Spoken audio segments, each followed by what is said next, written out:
Good morning. I'm Brett Leeson, one of the coaches with Lincoln Rugby Club Colts, and we're here as part of the Armistice Festival.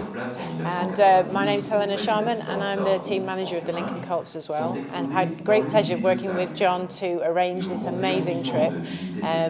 It's taken some work, but we've got there in the end, and it is all paying off. It has been a fantastic experience for the boys.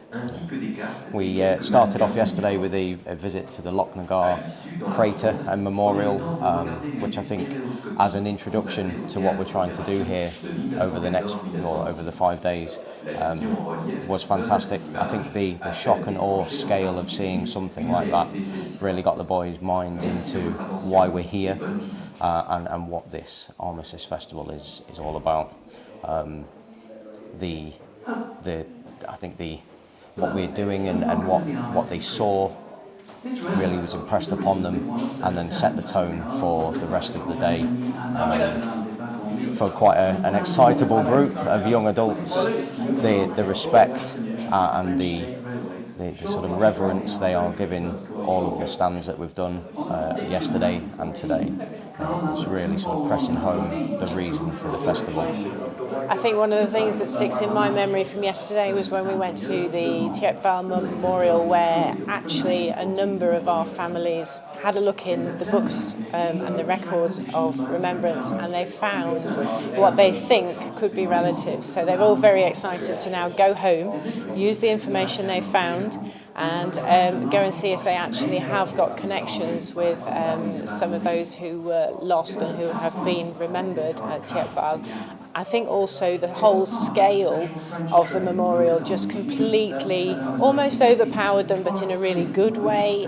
It made them realise the scale of what had happened in the First World War as well. So that had a massive impact on many of the boys and some of the parents that came. Yeah. After that, we then went to the Newfoundland Memorial. Obviously, some of the best preserved trenches around. They all have studied trench warfare as part of their GCSEs.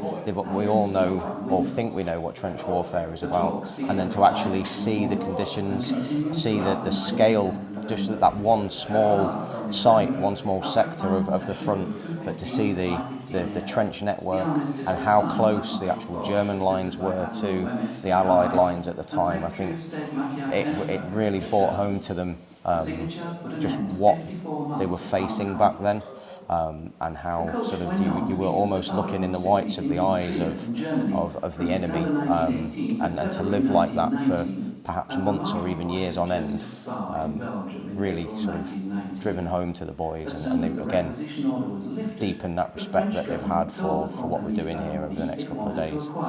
We moved on to the Welsh Memorial, and this actually meant quite a lot to a number of our families who came.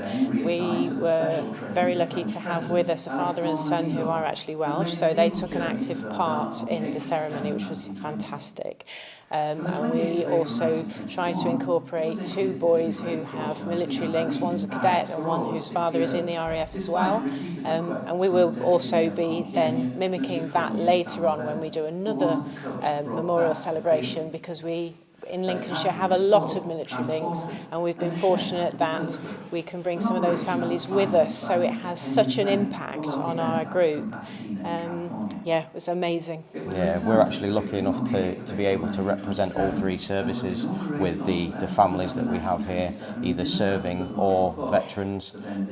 So that will be brought into the ceremony tonight, where we will actually have children of parents from all three services that will lay the wreath for us. And again, I think that is something that they perhaps take for granted when we're at home. Lincolnshire being quite a military county, a military area, I don't think they realise the ties they have, and the sort of the lineage, the weight of history on them. And I think they're starting to appreciate that now.